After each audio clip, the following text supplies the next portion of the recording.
দর্শক সবাইকে স্বাগত জানাচ্ছি চ্যানেল 24 এর নিয়মিত আয়োজন প্ল্যানেটারি হেলথ একাডেমিয়া সুরক্ষায় প্রতিদিন অনুষ্ঠান পাওয়ার্ড বাই ইউনাইটেড হসপিটাল। আপনাদের সাথে আছি আমি সারওয়ার সুমন। আমরা আজ যে বিষয়টি নিয়ে কথা বলবো সেটি হচ্ছে করোনা সংক্রমণ বিভ্রান্তি। করোনা সংক্রমণ বিভ্রান্তি নিয়ে আজ কথা বলতে হচ্ছে, কারণ আপনারা সবাই জানেন যে করোনা ভাইরাস মহামারী আকারে ছড়িয়ে পড়ার পর কিন্তু আরও একটি জিনিসের মহামারী দেখা গেছে। তথ্য বিশেষজ্ঞরা বলেন যে সেটি হচ্ছে মিস ইনফরমেশন পেন্ডেমিক বা তথ্যের অপব্যাখ্যার মহামারী। আপনারা সবাই জানি যে সামাজিক যোগাযোগ মাধ্যমে এমনকি মূলধারার গণমাধ্যমেও করোনা ভাইরাস কীভাবে ছড়ায়, করোনা ভাইরাসের প্রতিকার, এরকম নানা অপব্যাখ্যা কুসংস্কার আমরা দেখেছি এবং সেগুলির সঙ্গে এখনও কিন্তু একরকম লড়াই করতে হচ্ছে। তো আজ আমরা করোনা সংক্রমণ বিভ্রান্তি নিয়ে আমরা যাদের সাথে কথা বলবো, আসুন তাদের সাথে পরিচয় করে দিই। আমার ডানে আছেন সুদূর মার্কিন যুক্তরাষ্ট্র থেকে ইউনিভার্সিটি অফ ইলিনয় যুক্তরাষ্ট্রের রিসার্চ প্রফেসর, মাইক্রো এবং ন্যানো টেকনোলজি নিয়ে কাজ করেন অধ্যাপক ডক্টর তাহের সাইফ। আপনাকে স্বাগত জানাচ্ছি এই সুরক্ষায় প্রতিদিন অনুষ্ঠানে। এবং একই সাথে আমাদের সাথে রাজশাহী থেকে সংযুক্ত আছেন রাজশাহী বিশ্ববিদ্যালয়ের পদার্থবিজ্ঞানের শিক্ষক অধ্যাপক সালেহ হাসান নকিব। ডক্টর সালেহ হাসান নকিব, আপনাকেও স্বাগত জানাচ্ছি। আপনাদের দুজনকেই, ডক্টর তাহের সাইফ এবং সালেহ হাসান নকিব, স্বাগত জানাচ্ছি চ্যানেল 24 এই আয়োজনে। জি, ডক্টর সালেহ হাসান নকিব, আপনাকে দিয়ে আলোচনা শুরু করতে চাই। আমরা আজ আলোচনার আসলে করতে হচ্ছে যে কারণে, এটি একটি বিশেষ কারণ যে আমরা দেখেছি কিছুদিন আগে যে বিখ্যাত মেডিকেল জার্নাল ল্যান্সেটে একটি মন্তব্য প্রতিবেদন প্রকাশিত হয়েছে যে করোনা ভাইরাস বাতাসের মাধ্যমে ছড়ায়, এটি বলার চেষ্টা করেছেন, বেশি জোর দিয়ে বলার চেষ্টা করেছেন সেই গবেষকরা। 6 দেশের 6 জন গবেষক, যুক্তরাষ্ট্র, ইউকে এবং কানাডার 6 জন গবেষক এই মন্তব্য প্রতিবেদনটি লিখেছেন। তারা যেটি বলতে চেয়েছিলেন যে অন্যান্য মাধ্যমের পাশাপাশি বাতাসের মাধ্যমেও করোনা ভাইরাস বেশি মাত্রায় ছড়ায়, কিন্তু এটি যখন মূলধারার গণমাধ্যমে নিউজ হলো তখন কিন্তু দেখা গেল যে বেশ কিছু গণমাধ্যম বলল যে আসলে একমাত্র বাতাসের মাধ্যমে করোনা ভাইরাস ছড়ায়। এটি একটি বিশাল মানে অপব্যাখ্যা বলতে হয় এবং এটি সামাজিক যোগাযোগ মাধ্যমে ভাইরাল হয়েছে, অনেকে এটি নিয়ে নানান রকম কথাবার্তা বলছেন। আপনার মন্তব্যটি জানতে চাই যে ল্যান্সেটের গবেষণা এবং বেশ কয়েকটি গণমাধ্যমের যে খবর, এটি আপনি কিভাবে বিশ্লেষণ করবেন? ডক্টর সালেহ হাসান নকিব। ধন্যবাদ। আমি মনে করি যে এইটা একটা খুব গুরুত্বপূর্ণ ইস্যু আর কি। এটা যে শুধুমাত্র এই ল্যান্সেটের যে মন্তব্যটি প্রকাশিত হয়েছে সেইটার প্রেক্ষিতে গুরুত্বপূর্ণ তা না। আপনি শুরুতেই যেটা বলছিলেন যে এই একটা সংকটময় সময়ে ইনফরমেশন যেমন খুবই গুরুত্বপূর্ণ এবং মূল্যবান, একইভাবে কিন্তু মিস ইনফরমেশন এবং ইনফরমেশনের ভুল ইন্টারপ্রিটেশন কিন্তু ভীষণ রকম ক্ষতিকারক। কাজেই এইটা একটা ওই একটা কি বলবো যে এর ভালো দিক যেমন আছে তেমনি একটা খুব ক্ষতিকারক দিকও আছে। তো ল্যান্ডসেটে যেটা হয়েছে এই প্রবন্ধ না, এটা আসলে প্রথমেই পরিষ্কার করে নেওয়া ভালো যে ল্যান্ডসেটে প্রকাশিত যে খবরটি নিয়ে আমাদের দেশের সংবাদ মাধ্যমগুলো অথবা সামাজিক যোগাযোগ মাধ্যমে প্রচুর লেখালেখি হয়েছে, সেটা কোনো রিসার্চ আর্টিকেল নয়। ইনফ্যাক্ট এটা হলো একটা কমেন্ট। এই কমেন্ট যারা গবেষণার সাথে আছেন তারা জানেন যে এই গবেষণা পত্রিকাগুলোতে এই কোনো একটা পার্টিকুলার গবেষণার প্রেক্ষিতে এই ধরনের মন্তব্য ছাপা হয়। তবে এই মন্তব্যগুলি বাই ইটসেলফ পূর্ণাঙ্গ গবেষণা প্রতিবেদন নয়, এই জিনিসটা মাথার মধ্যে রাখতে হবে। ল্যান্সেটে যে প্রতিবেদনটা যে মন্তব্য আকারে এসছে সেটার একটা প্রেক্ষাপট ছিল। সেই প্রেক্ষাপটটা হচ্ছে যে বিশ্ব স্বাস্থ্য সংস্থা হু এরা একটা গবেষণা স্পন্সর করে, যেটার উদ্দেশ্য ছিল যে করোনা ভাইরাসের ট্রান্সমিশনটা আসলে কি কিভাবে হয় সেটার ব্যাপারে একটা গবেষণা। এবং সেই গবেষণার যে ফলাফলগুলো ছিল তার ভিতরে একটি অংশ ছিল অনেকটা এরকম যে বায়ুবাহিত ট্রান্সমিশন, যেটাকে আমরা এয়ারবোর্ন ট্রান্সমিশন বলি, এইটা একেবারে পুঙ্খানুপুঙ্খ ভাবে এক্স্যাক্টলি কিভাবে হচ্ছে সেই ব্যাপারে কনক্লুসিভলি কিছু বলাটা কঠিন। তার মানে এক্স্যাক্টলি কিভাবে একজন থেকে এটা আরেকজনকে আক্রান্ত করছে, কিভাবে ছড়াচ্ছে, কোন প্রক্রিয়ায় সেটা ওই শ্বাসতন্ত্রকে অসুস্থ করে ফেলছে, এগুলো একেবারে প্রতিটা স্টেপ ভালো করে বুঝে একটা কনক্লুশনে আসা কঠিন। তো এই রিপোর্টটির প্রেক্ষিতে ল্যান্সেটে এই মন্তব্যটি আসে। এখানে যারা এই মন্তব্যটি করেছেন তারা কিন্তু সচেতন ছিলেন এবং যারা মন্তব্য মানে ওই ওয়ার্ল্ড হেলথ অর্গানাইজেশনের স্পন্সর যে রিসার্চ ছিল তারাও সচেতন। তারা বলছিলেন যে আমরা একেবারে হুবহু বলতে পারছি না কিভাবে হচ্ছে। এখন এই যে হুবহু বলতে পারছি না কিভাবে হচ্ছে, এইটা তো একটা ইন্টারপ্রিটেশন। আমাদের এখন গণমাধ্যমের যা হাল, বলে বসতে পারে যে ওইভাবে হচ্ছে না, কিন্তু তারা তো সে কথাটা আসলে বলেননি। সেই পয়েন্টটাকেই একটু শক্ত করে এমফেসিস দিতে এই মন্তব্যটা আসে। এবং সেই মন্তব্যের সারবত্তা যেটা ছিল সেটা হলো যে ওই যে পুঙ্খানুপুঙ্খভাবে যদিও কনক্লুসিভলি কিছু বলা যাচ্ছে না, কিন্তু আমরা যদি সার্কামস্টেন্সিয়াল এভিডেন্স, তার মানে বিভিন্ন আলামত যদি আমরা একসাথে করি, তাহলে এইটা বলার শক্তিশালী কারণ আছে এবং যৌক্তিক বৈজ্ঞানিক কারণ আছে যে এয়ারবোর্ন ট্রান্সমিশন হয়। এবং যত রকমের মোড অফ ট্রান্সমিশন আছে তার মধ্যে এয়ারবোর্ন ট্রান্সমিশন একটা অন্যতম শক্তিশালী ট্রান্সমিশন মোড। কিন্তু কিন্তু সংবাদই করার সময় দেখা গেল যে বলা হলো যে একমাত্র আহ, বাতাসের মাধ্যমেই ছড়ায়, এটি একটি না, এটি মানে বিশাল অপব্যাখ্যা। ডক্টর তাহির সাহেবের কাছে একটু শুনে আসি, ডক্টর সালেহ হাসান নাকিব, যে ডক্টর তাহির সাহেব আপনি কি বলবেন? আপনি শুনছিলেন যে ডক্টর সালেহ হাসান নাকিব বলছিলেন যে গবেষণাটি কি ছিল এবং মূলত সংবাদটি কি হলো, এইটি সম্পর্কে আপনার মন্তব্যটা জানতে চাই। জি, আসলে ডক্টর নাকিব যেটা বলছিলেন আমি একেবারে 100% একমত। প্রথমত ওই একটা কমেন্টারি পাবলিশ করেছিল কিছুদিন আগে এই ল্যান্ডসেট থেকে, এবং সেটা করেছিল অন্য একটা পত্রিকা, অন্য একটা পাবলিকেশনের প্রতিক্রিয়া হিসেবে। এবং দুটোই আসলে মৌলিক গবেষণা না, দুটি হচ্ছে বিভিন্ন পত্র পত্রিকায় বিভিন্ন আগের পাবলিকেশনের একটা সমন্বয়, আগের পাবলিকেশনের সামারাইজ ভার্সন। তো এখন কনফিউশন যেটা হচ্ছে যে আমার যেটা মনে হয়েছে দেশীয় কিছু পত্রপত্রিকার রিপোর্ট দেখে এবং ইন্ডিয়ারও কিছু পত্রপত্রিকার রিপোর্ট দেখে, যে এটা ওই যে বাতাসের মাধ্যমে ছড়ানো হচ্ছে এমন মনে হলো যে আগে কখনো কেউ শোনেনি। এখানেই আমার একটা দ্বন্দ্ব, যে আমরা তো শুনেই আসছি সবসময় যেটা আমরা শ্বাস প্রশ্বাসের মাধ্যমেই নেই, আমাদের শ্বাস হচ্ছে বাতাসের মাধ্যমে। আর ওই যে এয়ারবর্ন আর ড্রপলেট, এটা হচ্ছে একটা বিভ্রান্তিকর একটা ডেফিনিশন। এবং এটা যে পদার্থবিজ্ঞানী এবং ইঞ্জিনিয়ার যারা, আমাদের জন্য খুব ক্লিয়ার জিনিসটা যে এটা একটা সাইজের ব্যাপার। একটা সাইজের চেয়ে ছোট হয়ে গেলে বাতাসে অনেকক্ষণ থাকতে পারে, সেটাকে আমরা বলছি এয়ারবোর্ন বা এয়ার ট্রান্সমিটেড। এবং যে ড্রপলেটটা বেরোচ্ছে কথা বলার সময়, যেটা যদি ড্রপলেট হিসেবে শুরু করি, ধরুন যেটার সাইজ হচ্ছে 10 মাইক্রন, এক চুলের 10 ভাগের 1 ভাগ, সেটাই কিন্তু একটু পরে ছোট হয়ে হয়তো বা 1-2 মাইক্রনে চলে আসে। এবং আমাদের গবেষণাতে দেখিয়েছে সেগুলো, এগুলো অনেক অনেক ভালোভাবে, এগুলো অনেক গবেষণা হয়ে গেছে অনেক বছর আগে। কাজে যেটা বেরোচ্ছে ড্রপলেট হিসেবে সেটা একটু পরে হয়ে যাচ্ছে ওই বাতাসে ভর করে এয়ারবর্ন হয়ে যাচ্ছে। কাজে নতুন তো কোনো তথ্য নাই এখানে।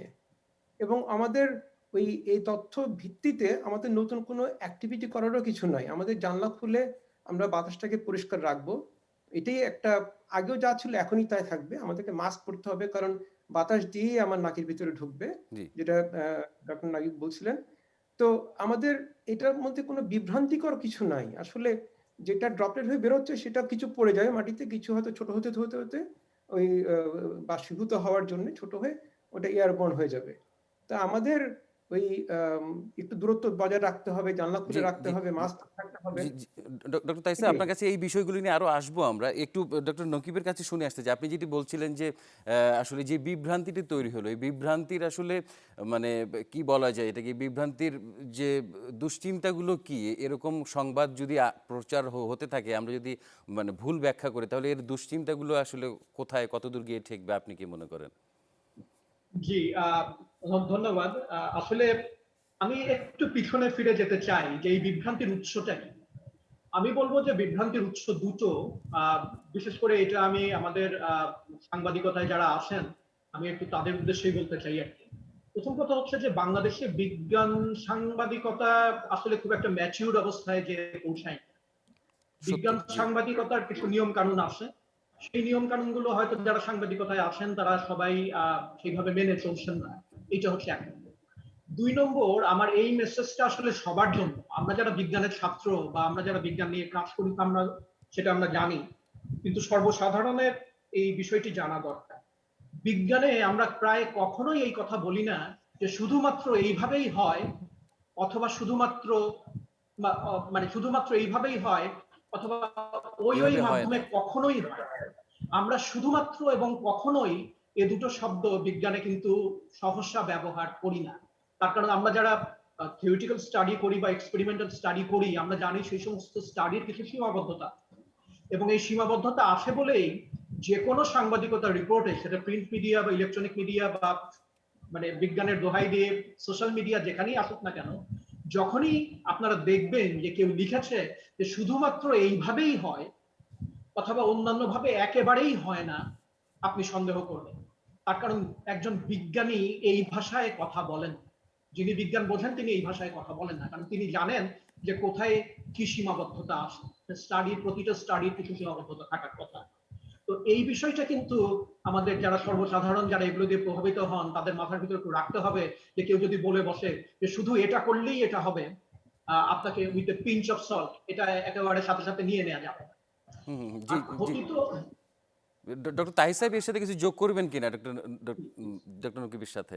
জি জি, অ্যাবসলিউটলি একেবারেই ঠিক যে ওই মানে এই মোড অথবা সেই মোড, ওইটা ওই ধরনের বক্তব্য করার জন্য অনেক বছরের গবেষণা দরকার। এবং বিজ্ঞানে খুব কম জিনিসই আছে যেগুলো একেবারেই ওরকম যে এটা ছাড়াই হবে না। এক্সাম্পল হচ্ছে যে উপর থেকে আপেল ফেলে দিলে আপেল নিচেই পড়বে, উপরে যাবে না। এবং কেন করবে সেটা আমাদের অনেক বছর লেগে গেছে বুঝতে। কাজেই এই এই যে যেভাবে ছড়াচ্ছে রোগটা, সেটার এতগুলো ভ্যারিয়েশন, যে রিসিভ করছেন তার শরীরের অবস্থা, যিনি দিচ্ছেন তার শরীরের অবস্থা, আর তার ভিতরে কার কিরকম ইমিউনিটি সিস্টেম আছে, এতগুলো ভ্যারিয়েবলের মধ্যে ওই যে একেবারে এভাবে হবে না ওভাবে হবে, এটা একেবারেই সম্ভব না। এবার এটা মাথা থেকে সরিয়ে ফেলা উচিত। জি বরং যেটা চিন্তা করা দরকার সাধারণ মানুষের জন্য, যে আমার পক্ষে কি ন্যূনতম কি করা দরকার যাতে নাকি আমি একটা একটা ওই যে কমপ্লিট প্রোটেকশন যে একটা আইডিয়া, সেটাও কখনো হবে না। আমি কতটুকু কমাতে পারি আমার রিস্কটা, সেভাবে চিন্তা করতে এই হবে। কিভাবে রিস্কগুলো কমাতে পারি আমরা বিরতির পর ফিরে এসে এই বিষয়গুলো নিয়ে আরো আলোচনা করব।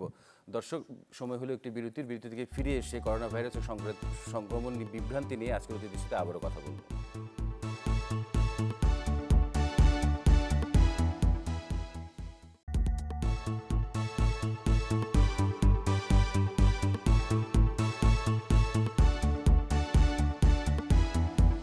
দর্শক, বিরতি থেকে ফিরে এসে আবারও সবাইকে স্বাগত জানাচ্ছি প্ল্যানেটারি হেলথ একাডেমির সুরক্ষায় প্রতিদিন অনুষ্ঠানে। আমরা আজ কথা বলছি করোনা সংক্রমণ বিভ্রান্তি নিয়ে। ডক্টর তাহির সাহেব, আপনাকে যে প্রশ্নটি আমি এ দফায় করতে চাই সেটি হচ্ছে যে এই যে মিস ইনফরমেশন করোনা সংক্রমণ নিয়ে, করোনা ভ্যাকসিন নিয়ে, নানান কিছু নিয়ে ভুল তথ্য, এগুলির আসলে যে আলটিমেট যে এফেক্টিভ কিংবা মানে সোসাইটিতে কি ধরনের বিভ্রান্তি তৈরি করতে পারে এবং এটি মানুষকে আরো বিপদের দিকেই তো ঠেলে দেয়, তাই তো? মানে আপনি একমত কিনা আমার সাথে? জি জি, অবশ্যই অবশ্যই। এখানে দুটো জিনিস, একটা হচ্ছে যে বিভ্রান্তিকর প্রচারণা, আর একটা হচ্ছে অ্যাকসেপ্টেন্স না নেওয়া। মানে আমি গ্রহণ করে নেব যে আমরা একটা মহাযুদ্ধের মধ্যে দিয়ে যাচ্ছি, এটাকে আমরা অ্যাকসেপ্ট করতে পারছি না। আমরা অ্যাকসেপ্ট করতে পারছি না বলেই আমরা ওই গুজবে কান দিচ্ছি। বা প্রথম বলা হচ্ছিল যে জিনিসটা নাই, করোনাটা নাই। আচ্ছা, তারপরে হলো যে মাস্ক পরা নিয়ে, মাস্ক পরে লাভ হয় না। এখন ভ্যাকসিন নিয়ে বলা হচ্ছে ভ্যাকসিনের কাজ কতটুকু করে কি করে না, ভ্যাকসিন নিব না। তারপরে আমরা যখন বিয়ে শাদীর অনুষ্ঠান করি তখন শত শত লোকজনকে দাওয়াত করি। যে জিনিসগুলো এখন বর্জন করা একেবারেই অপরিহার্য, কিন্তু আমরা একসেপ্ট করতে পারছি না। আমরা ওই রিয়ালিটিটা মেনে নিতে পারছি না, কারণ আমাদের সাধারণ জীবনযাপন যেটা করতাম সেখান থেকে ছেড়ে দিতে যাচ্ছি না। এবং এই জন্য আমরা এই বিভ্রান্তিকর কথাবার্তা আমরা খুব তাড়াতাড়ি ওটা বিশ্বাস করছি। এবং আমার ধারণা যে এই জন্যই ওই অ্যাকসেপ্টেন্স করতে পারছি না বলেই এই কনফিউশন গুলোকে আমরা আশ্রয় দিচ্ছি। আর তারপরে যখন ক্ষতি হচ্ছে তখন আমরা ভাবছি যে অনেক এখন কি করা যায়। তো ওরকম আর কি। আমি ঠিক সাইকোলজিক্যালি কি হচ্ছে বোঝা জি। মুশকিল, বাট অ্যাকসেপ্টেড যতক্ষণ না হবে ততক্ষণ তো আমরা প্রতিরক্ষায় দাঁড়াতে পারবো না। দাঁড়াতে পারবো না। জি, ডক্টর সালেহ হাসান নকিব, আসলে তাহলে সাধারণ মানুষ এই যে করোনা ভাইরাস সম্পর্কিত তথ্যগুলি কোনটা বিশ্বাস করবে কিংবা কোনটা গুজব, মানে কোন ফিল্টারে ফেলে আসলে তারা আলাদা করবে যে এটা রিউমার, এটা গুজব কিংবা এটা বিজ্ঞানভিত্তিক সঠিক তথ্য? মানে এই ফিল্টারগুলি সাধারণ মানুষ কিভাবে করবে? সবাই তো গবেষক নয়। আপনার কি পরামর্শ থাকবে? না, আমার আসলে এটা আমার খুব একটা সুনির্দিষ্ট পরামর্শই আছে। জি যেমন এই করোনা মহামারী, এইটা নিয়ে আমাদের রাষ্ট্রীয় পর্যায়ে অনেকগুলো কমিটি তৈরি করা হয়েছে। সেখানে আমরা জানি যে বিশেষজ্ঞ আছেন কিছু। তো যেটা হতে পারে যে যখনই এই ধরনের মিস ইনফরমেশন স্প্রেড করতে থাকে, এটা এটা সম্পর্কে নিশ্চয়ই ওনারাও ওয়াকিবহাল, কারণ এটা সংবাদ মাধ্যমে আসছে, সোশ্যাল মিডিয়াতে আসছে, হুম। ওনারা জানেন না এমন তো না। হুম। এখন সত্যিকার অর্থে যারা বিশেষজ্ঞ, তারা যদি যৌক্তিক এবং যুক্তির মাধ্যমে পরিষ্কার করে সর্বসাধারণ বুঝতে পারে, এই ধরনের একটা করে বুলেটিন প্রতি 24 ঘন্টায় বা প্রতি 48 ঘন্টায় বা সপ্তাহে একদিন এই কাজটা যদি তারা ধারাবাহিকভাবে করেন, তাহলে কিন্তু এইটা অনেকখানি কেটে যায় এবং এটা খুব অসম্ভব কোনো ব্যাপার না। কিন্তু আমাদের সমস্যাটা হয়েছে কি, যে আমি এই কথাটা আসলে একরকম বলতে বাধ্য হচ্ছি, যে অনেক অনেক বিভ্রান্তি শুধুমাত্র যে ওই বিজ্ঞান সাংবাদিকতায় অদক্ষতার কারণে সৃষ্টি হয়েছে তা না। আমরা যাদের বিশেষজ্ঞ বলে জানি, তারাই কিন্তু, আমরা যদি গত 1 বছরের তাদের ট্র্যাক রেকর্ড দেখি, তারা নিজেরাই বহু ধরনের বিভ্রান্তিমূলক ইনফরমেশন কিন্তু তারা ছড়িয়ে দিয়েছেন। আমি প্রচুর উদাহরণ দিতে পারি। তো কথাটা হলো যে এখানে দায়িত্বশীলতার একটা প্রশ্ন আসে। আপনি যখন একটা আর্টিকেল নিয়ে কথা বলবেন, তখন ন্যূনতম যেটা আপনাকে করতে হবে সেটা হলো পুরো আর্টিকেলটা আপনি নিজে একবার পড়ে দেখবেন এবং সেখানে যে কথাগুলো বলা হয়েছে সেগুলো আপনি বুঝতে পারলেন কিনা নিজের কাছে পরিষ্কার করবেন এবং তারপরে আপনি মুখ খুলবেন। কিন্তু এগুলো এখন মনে হচ্ছে যে this the too much to ask. এটুকুই যেন যারা দায়িত্বশীল পদে আছেন এবং যারা জিনিসটা ভালো বোঝেন না, তারা কেউ যেন এটুকুই ঠিক মতো পালন করতে পারছেন না। এই ঘটনাটা কিন্তু ঘটছে, এটা অত্যন্ত দুঃখজনক। কাজে আমার প্রেসক্রিপশন ওইটাই, যারা ভালো জানেন বোঝেন তাদেরকে সামনে নিয়ে আসেন এবং তারা যুক্তি দিয়ে সহজ বাংলায় সহজ করে মানুষকে বুঝিয়ে বলুক। আমার মনে হয় বিভ্রান্তির অনেকটাই কেটে যাবে। এবং আপনি একমত হবেন কিনা যে বাংলাদেশে আসলে যে কার্যকর স্বাস্থ্য যোগাযোগ, একটি প্যান্ডেমিক চলার সময়, মহামারী চলার সময় যে স্বাস্থ্য যোগাযোগটা জনগণের সাথে করা দরকার, সেটির ঘাটতি আমরা শুরু থেকেই দেখেছি এবং সেটি এখনো দেখা যাচ্ছে কিনা আপনি কি মনে করেন? ডক্টর ডক্টর সালেহ হাসান নকিব, আপনাকে প্রশ্ন করছি। জি, না, জি। আমি তো সেটাই বললাম আর কি, যে আমি এই কার্যকর কি বলে mode of exchange of views, এইটা আমি আসলে দেখতে পাচ্ছি না। এটা দেখতে পাচ্ছি না। বহু রকমের কথা বলা হয়েছে, বাংলাদেশে করোনা আসবে না, এটা একজন স্পেশালিস্টই বলেছেন। বর্ষাকালে এই ঘটনা ঘটবে, অথবা যখন গরমকাল আসবে তখন এই ঘটনা ঘটবে। এর কোনোটাই it was not based on concrete study. প্রত্যেকটা স্টাডিতেই অনেক কিন্তু এবং যদির ব্যাপার আছে, সেগুলো সম্পূর্ণ এড়িয়ে যে এই ধরনের বহু কথাবার্তা বলা হচ্ছে। জি। তো এইরকম হলে তো আসলে খুব একটা কিছু করার থাকবে না। এবং প্যান্ডেমিকও মোকাবেলায় আসলে এভাবে করা যায় না। ডক্টর তাহির সাহেব, আপনার কাছে জানতে চাই একই প্রশ্ন, যে মানুষ আসলে যখন বিশ্বাস করবে, সাধারণ মানুষ তো আসলে বিজ্ঞানটা সেভাবে বোঝার কথাও না যে গভীরে তলিয়ে দেখা। মানুষ যখন বিশ্বাস আনবে তখন কোন তথ্যগুলির উপর আসলে বিশ্বাস করবে? আপনি কি মনে করেন? আপনার কাছে পরামর্শটা কি আসলে?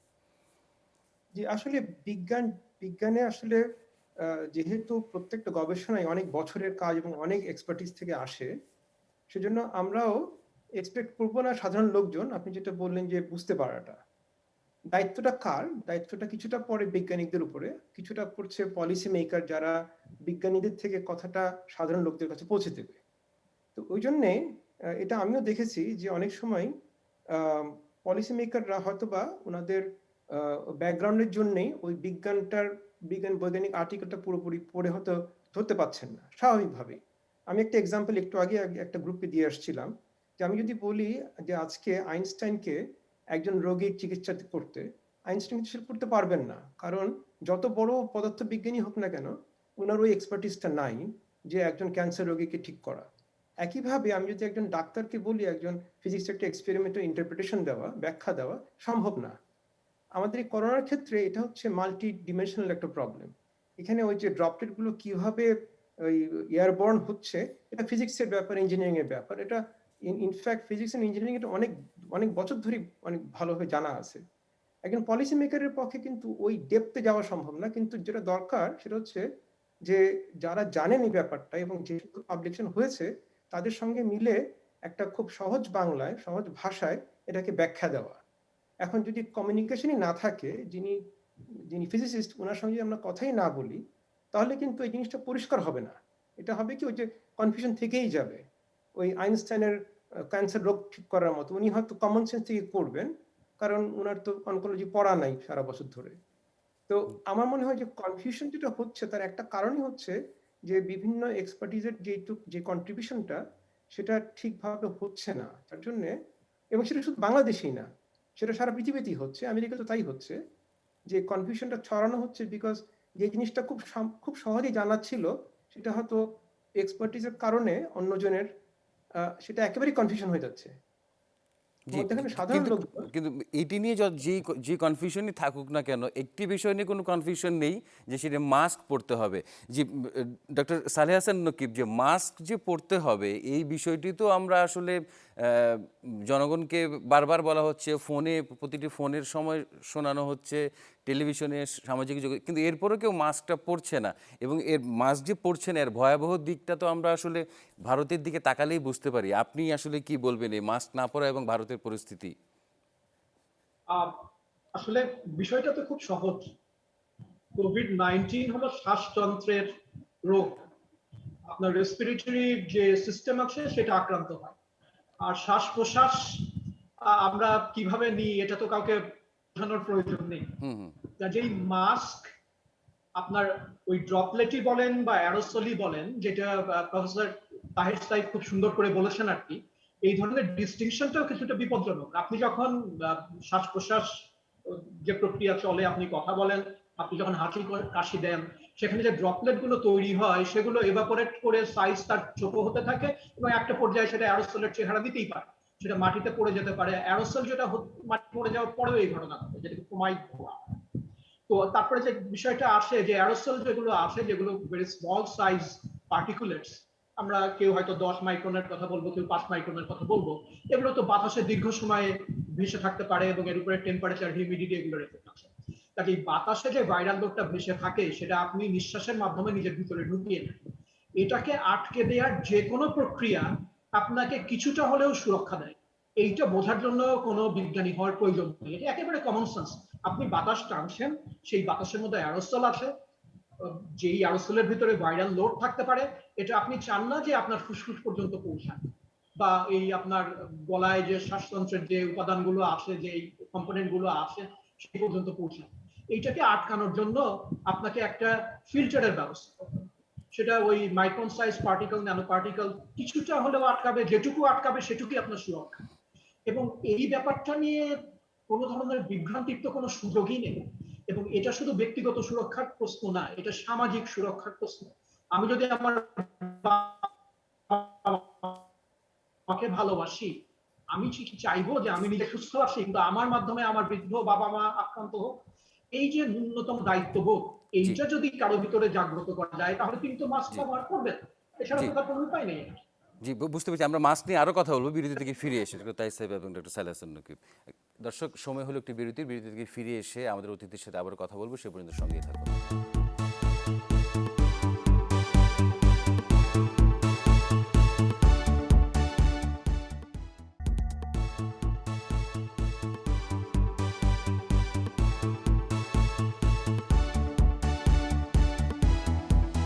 দর্শক, বিরতি থেকে ফিরে এসে আবারও সবাইকে স্বাগত জানাচ্ছি সুরক্ষার প্রতিদিন অনুষ্ঠানে। জি, ডক্টর তাহির সাহেব, আপনাকে যে প্রশ্নটি আমি এ দফায় করতে চাই সেটি হচ্ছে যে মাস্ক পরার গুরুত্ব বিরতিতে যাবার আগে বলছিলেন ডক্টর সালেহ হাসান নকিব যে মাস্ক কতটা গুরুত্বপূর্ণ নিজের জন্য এবং সামাজিক দায়িত্ব হিসেবেও অন্য সবার জন্য। কিন্তু অনেকেই দেখা যাচ্ছে যে মাস্কটা পরছেন না, উদাসীন থাকছেন, দায়িত্ব জ্ঞানহীন আচরণ করছেন। আপনার কাছে কি মনে হয় এই আচরণের কারণটা আসলে কি হতে পারে? জি, আসলে এর কারণটা আমরা জানি না। আমি বুঝতে পারি না। আমি তো মনোবিজ্ঞানী না। আমার কাছে যেটা মনে হয় যে আমরা একটা মহাযুদ্ধের মধ্যে দিয়ে যাচ্ছি। এই মহাযুদ্ধে ২ টা পক্ষ আছে। আমরা আছি আর ভাইরাস আছে।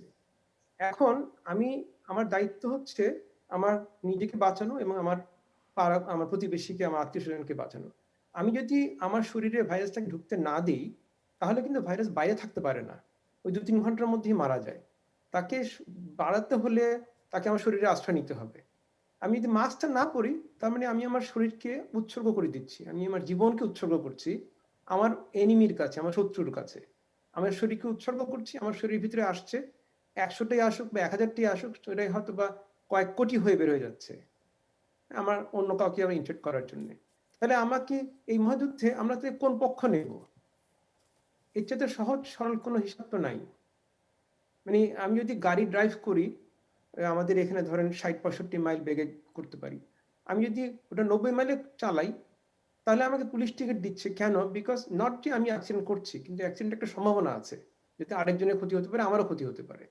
আমি যদি মাস্ক না পরি, আমার মা, খালা যারা আছেন তারা মারা যাবে, মারা যাচ্ছে না বাংলাদেশে এখন প্রতিদিন।